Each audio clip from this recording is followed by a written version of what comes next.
You too. Thank you so much for your patience. Oh, look how blue and sunny it is where you are. Uh-uh. I just hope everything's okay. Yeah, everything's all right. You know, it seems like everything's just slightly or slightly more than slightly heightened with this virus going on. More than slightly. Yeah. Yeah. Yeah. So are you a Hokie now?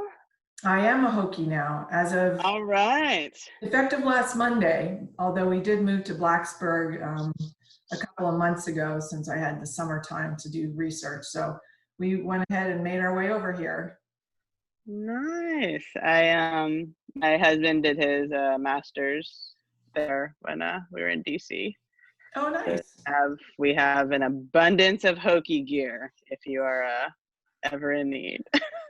Well, I just gave away a whole bunch of Oklahoma State stuff. You know, if anyone wondered whether I planned on staying there or not, all they had to do was look at my stuff, and I had intended to retire there.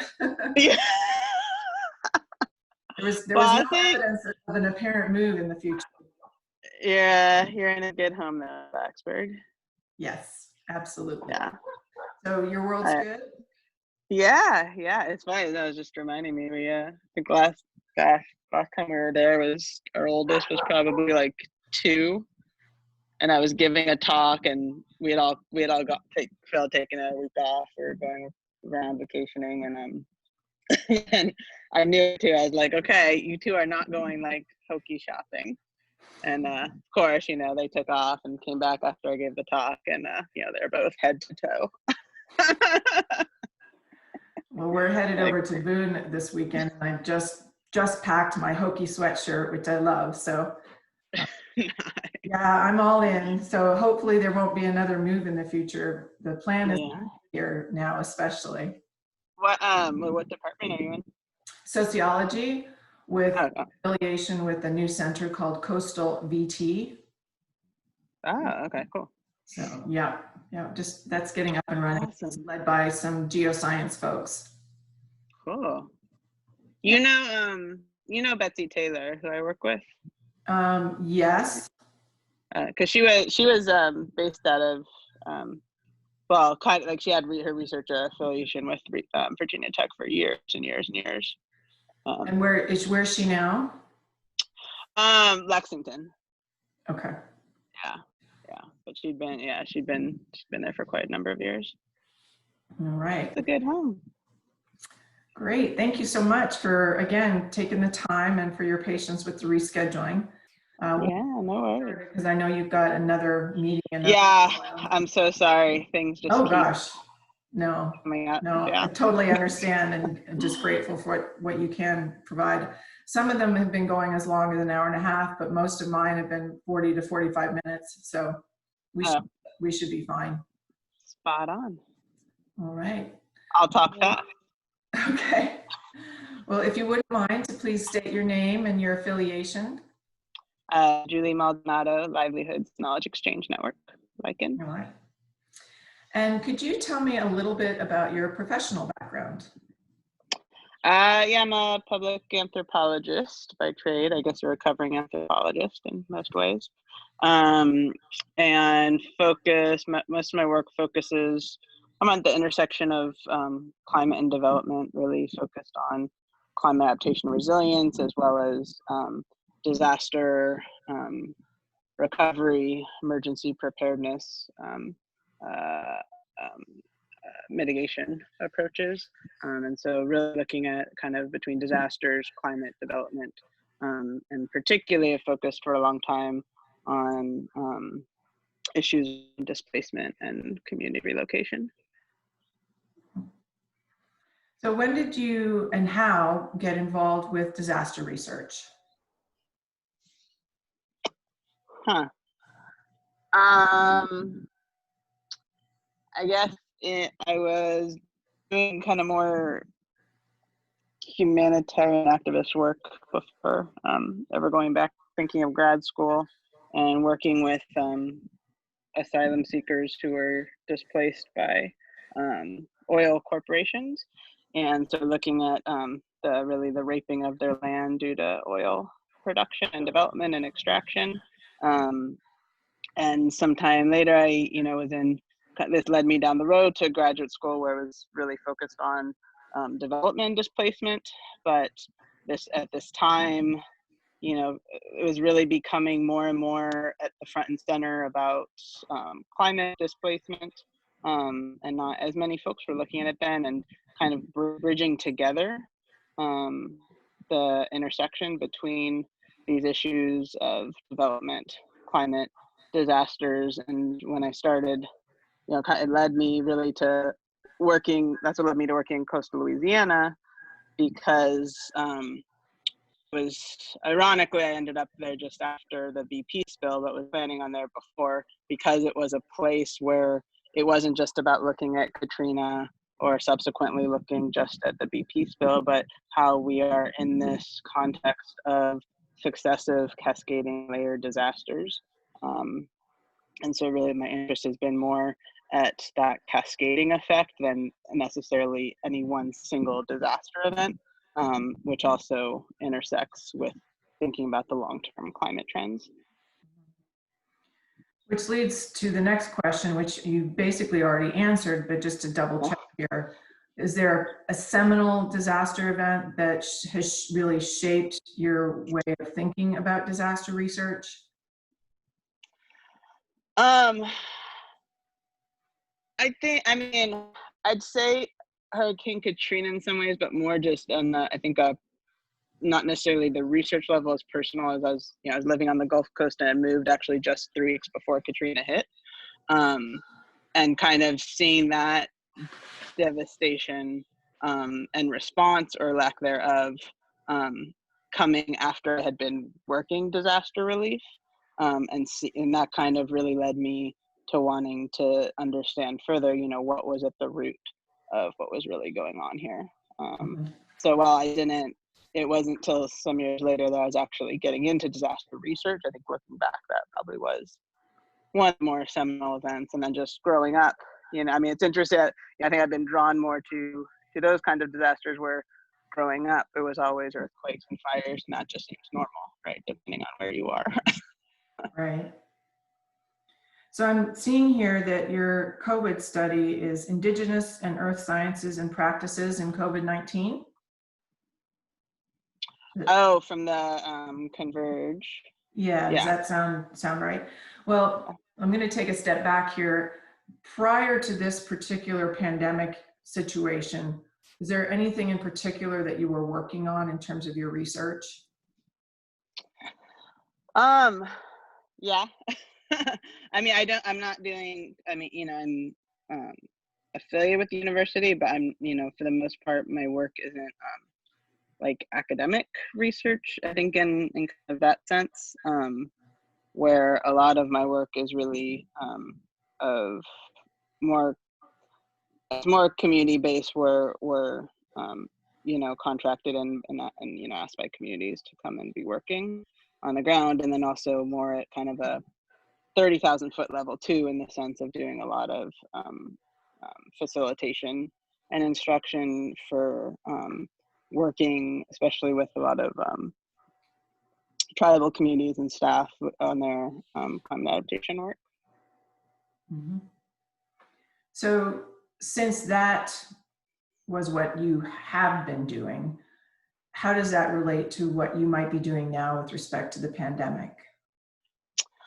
Yeah, I guess one for so for the research, the project that you mentioned, really that was really just to try to give space for others to be doing the work, and their voices to be heard. And so following from that, I did get some funds secured to support a couple of Indigenous researchers doing work in their communities, to then scale up as to what this looks like for lessons learned, at a bigger kind of scale level.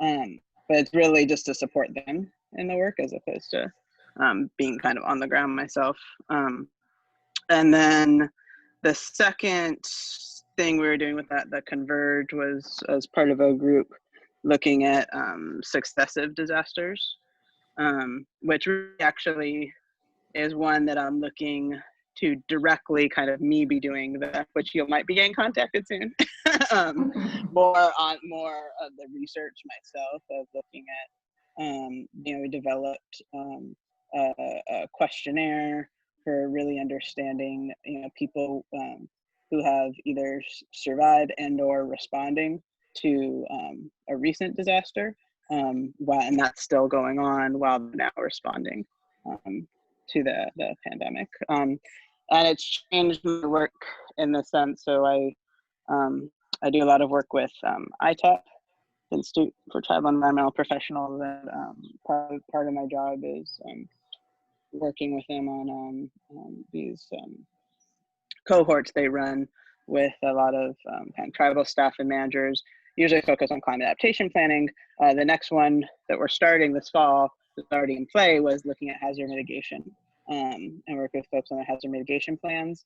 That obviously has taken a turn in the sense of really understanding also how our pandemics included within hazard mitigation planning, and really folding that in a more intentional way that I'm not sure we really would have done before the pandemic. So it's definitely shaping that work quite a bit. So that's a project that you already had that's now been affected and changing your perspective a little bit in terms of how you're coming at it with COVID-19? Yeah, I mean, it's in the planning phase. We're not, the cohort doesn't start till the fall. But I think it certainly changed because folks applying to this actually kind of starting in the spring. And I think it certainly maybe perhaps changed, participants' perspectives, I think, and also what they're doing. They're the ones responding to this within their communities. And then also, shifting it in the context, I don't know if we would have really considered as much, how do we weave pandemics as a hazard into the hazard mitigation planning process. Mm-hmm. And then I think in terms of our Rising Voices work, it shifted it in the sense we went from having, our in-person annual workshop to now, we like to say we started the trend because we were actually the first to cancel a big meeting and back in the beginning of March. And then it was like a week later, everything else followed. I was like, oh, look, we started a trend. But that certainly changed of having these virtual convenings, which is, great in some ways of people still being able to connect.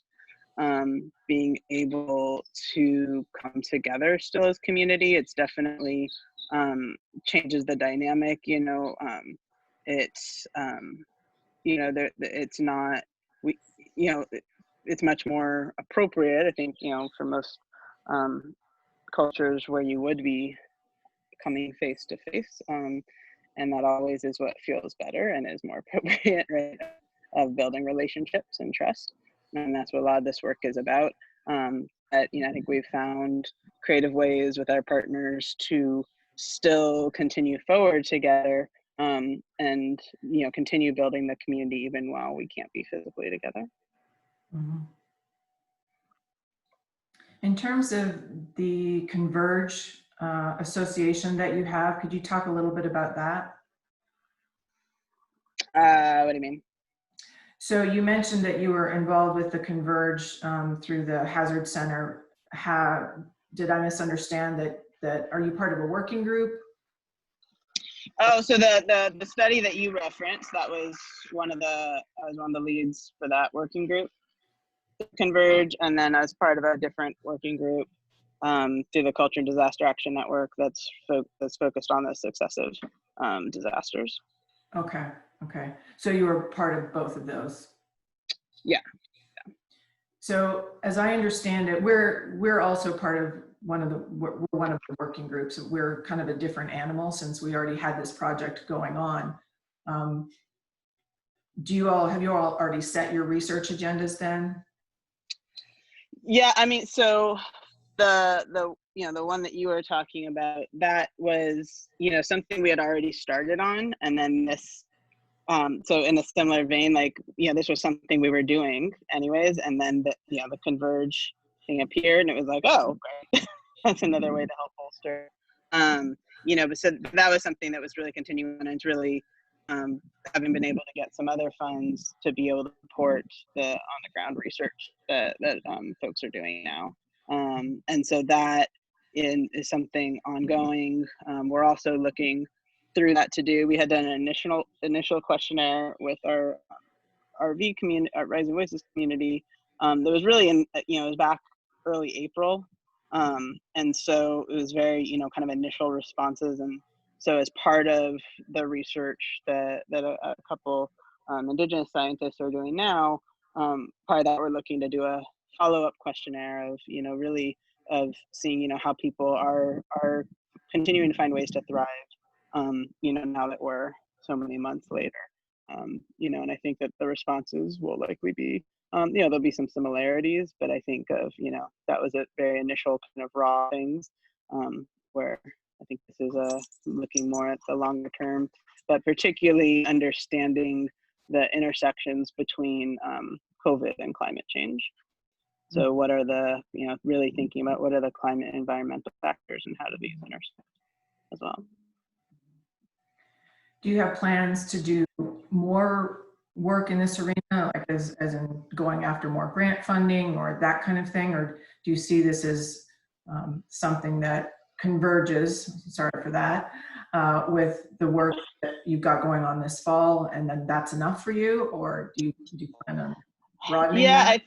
I think in terms of this study we're talking about, it's seeing where, we're supporting, finding ways to support folks to do this, and however the community wants to continue, if there's more things that need to be done that people want to continue focusing on that vein, then, we'll keep searching for, more funding and things so that's really guided by more community partners as to how they want to engage with it. And where they want to take it.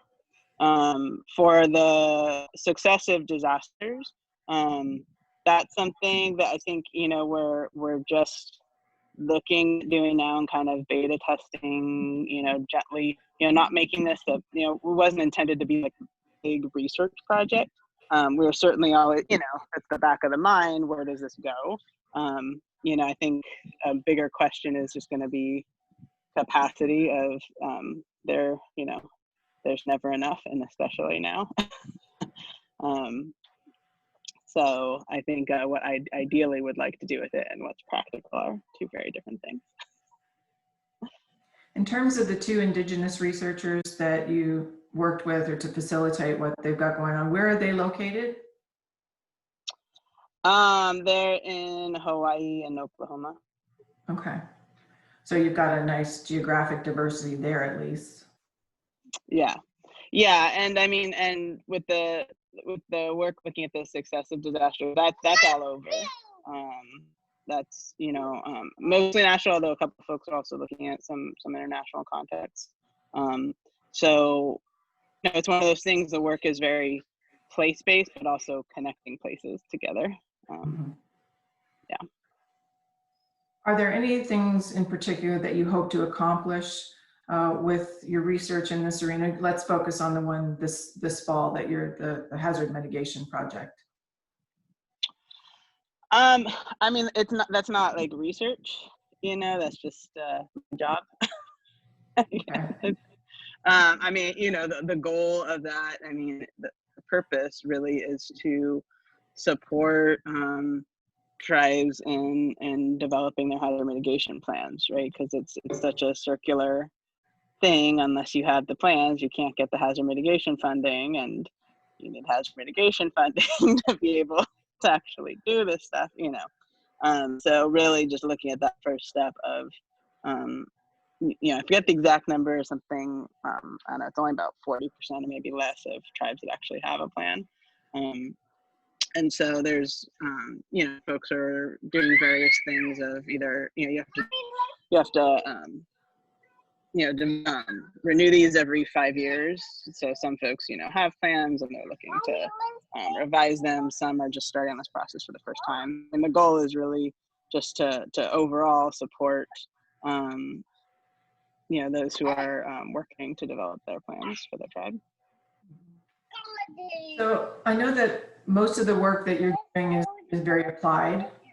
In terms of bringing your training to bear on your applied work, are there any concepts or theories or frameworks that you're applying now that you bring with you from your academic background?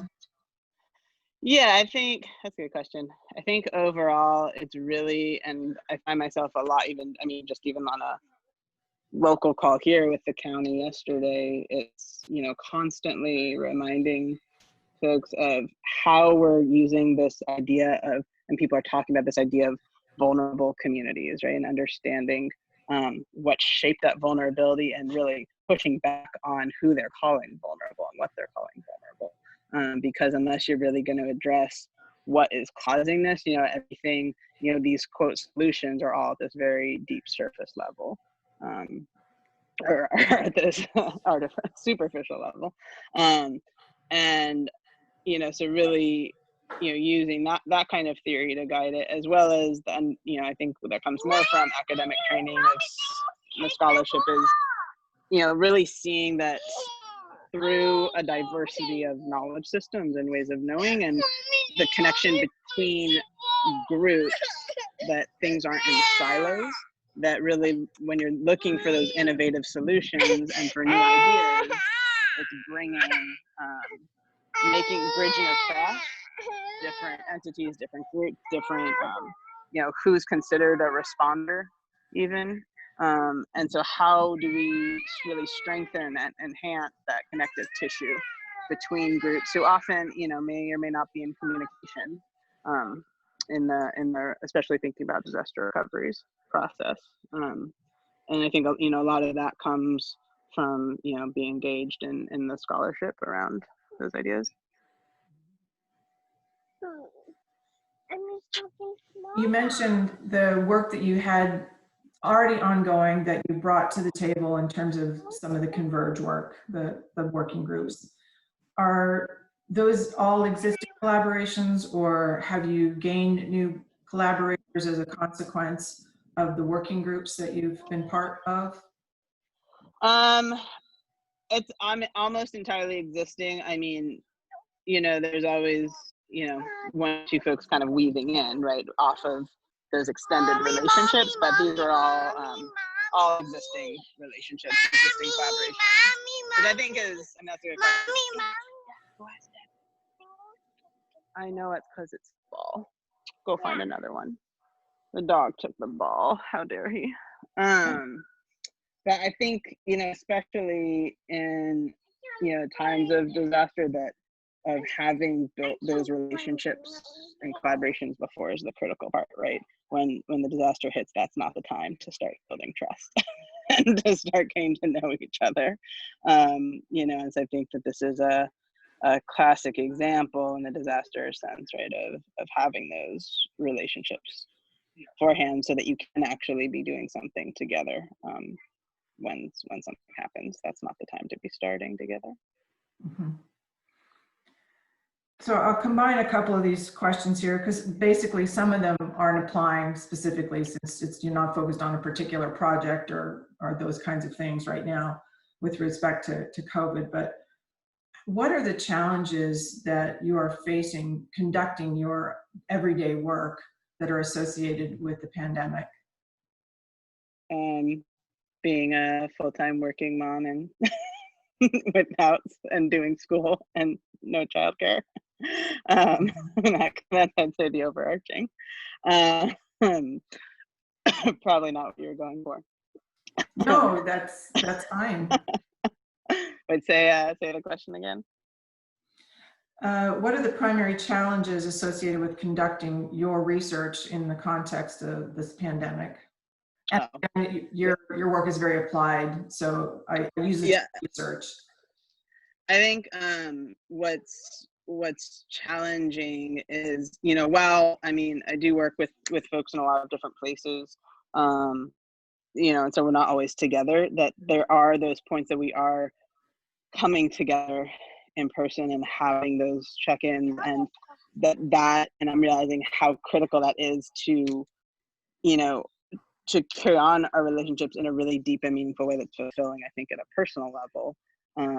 And when that's all converted to not having that, you know, as kind of intimate connection, when the work that you're doing is, you know, built on relationships. You know, I found that personally challenging at probably more of a soulful level. In terms of the populations with which you're working, are you seeing anything in particular that's affecting them as they go their work? Yeah. You know, I think in terms of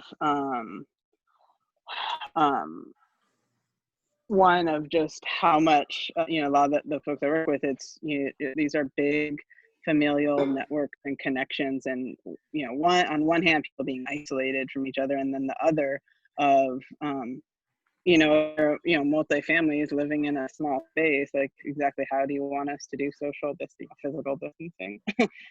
And, you know, especially subsistence.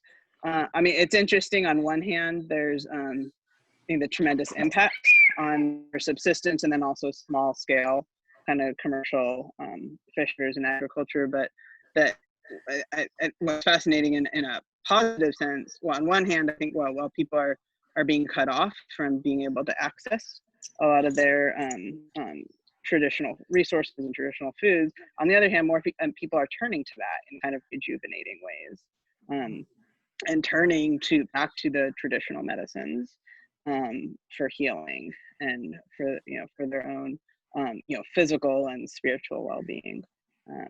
You know, and so I think there's you know, so like on one hand, there's a lot of issues, particularly around food insecurity, losing that food sovereignty, the subsistence, and then also, of course, the small scale kind of commercial aspects, but that people are also then turning to those in kind of those rejuvenating ways.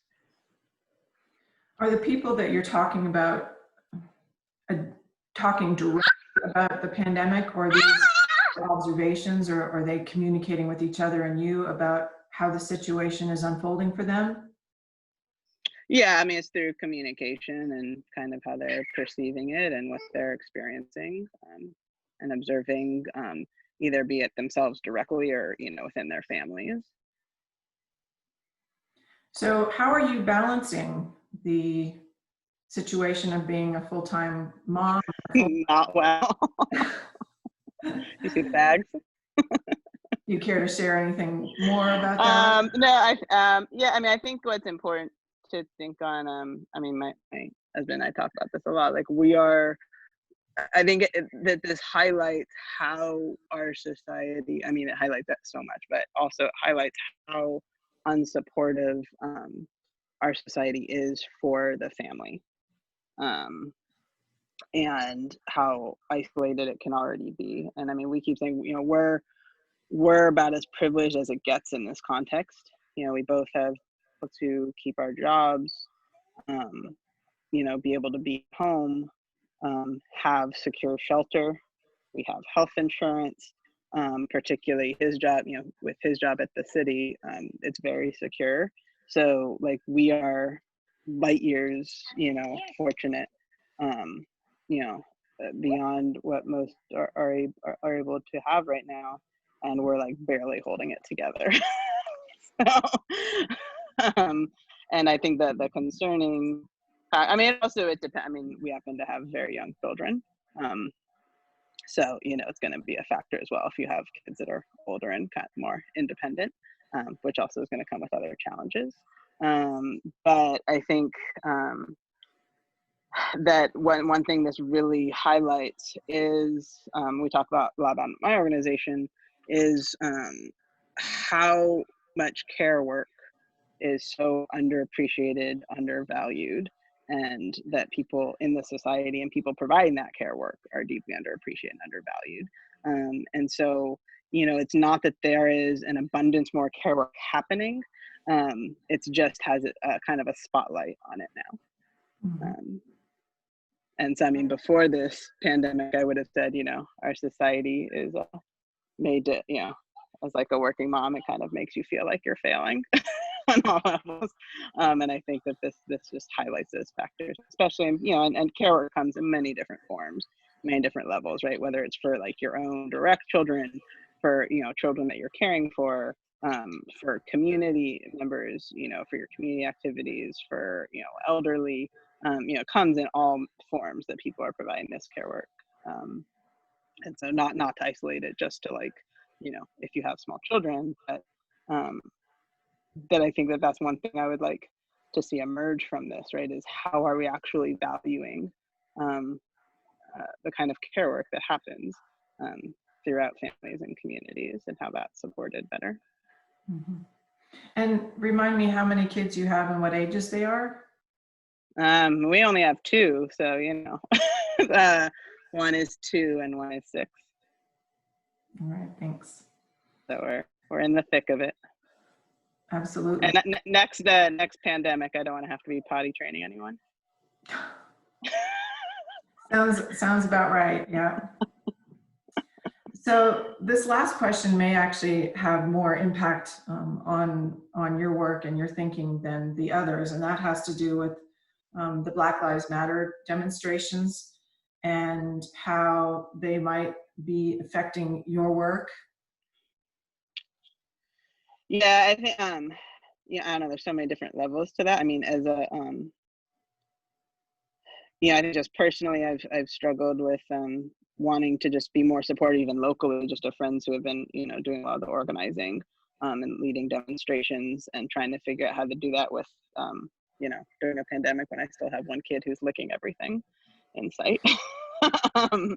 So there's been just that personal frustration, not be out there in the way that I would want to be, just supporting them. I think, for me as, as a white woman, I don't have, I think my voice is to support and amplify the voice of others who need to be heard in this.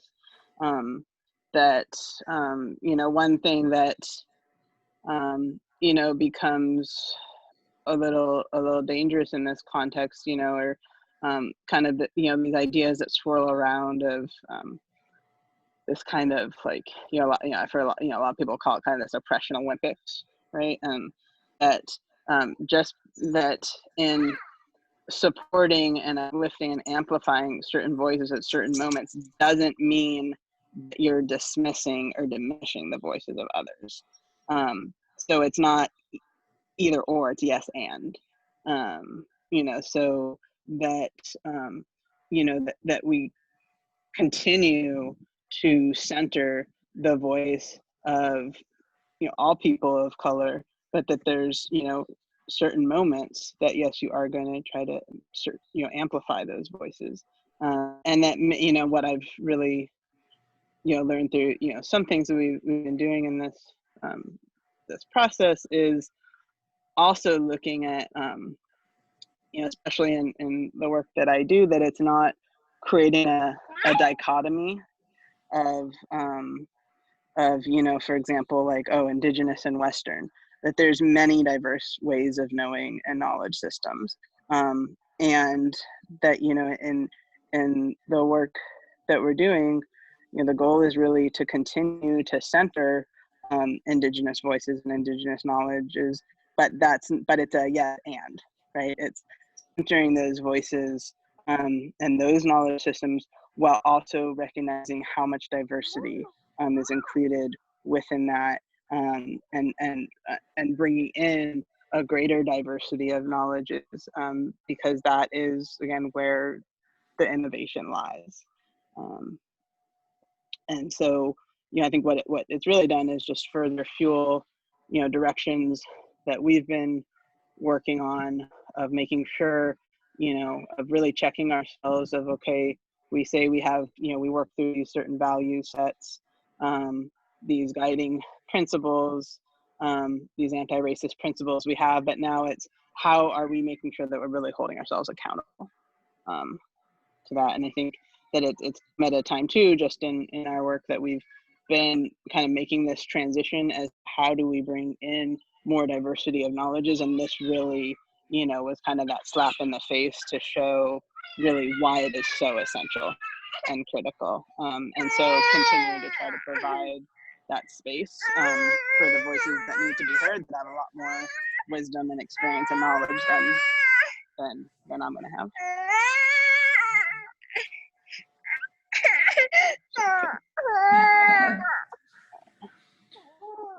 Well, is there anything else that I haven't touched on? I know you've got shortly.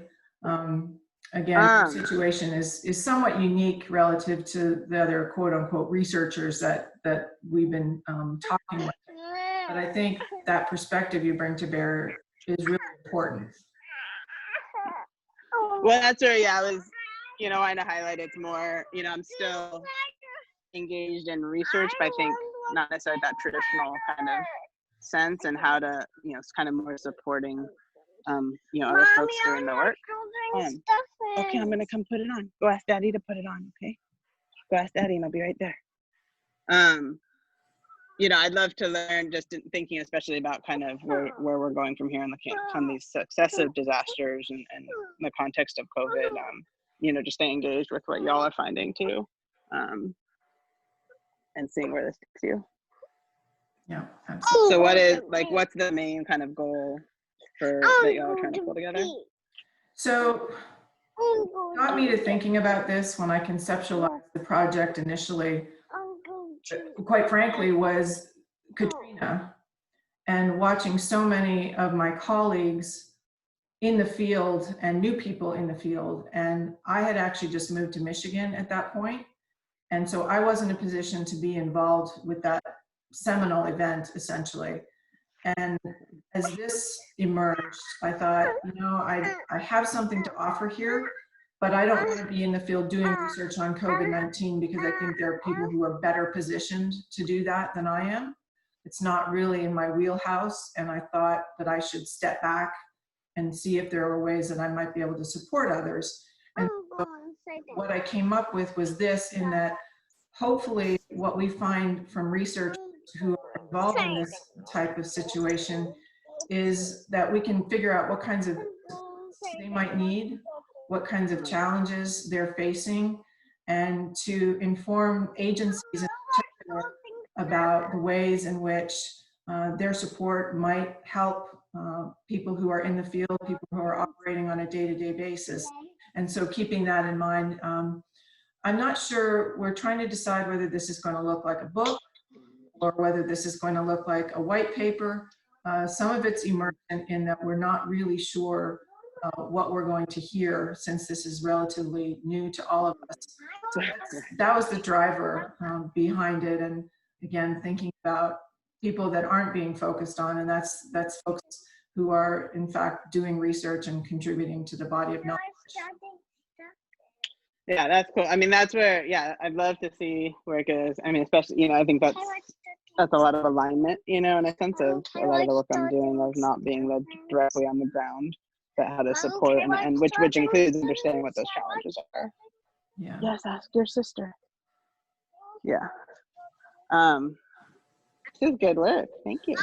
Thank you very much for your time, and I won't keep you, but great to see your smiling face. And do you want to see Wonder Woman? Wonder Woman! Oh, I need that outfit. Right? I do. We all need that outfit, especially Wonder Moms. Wonder Moms just need the nap.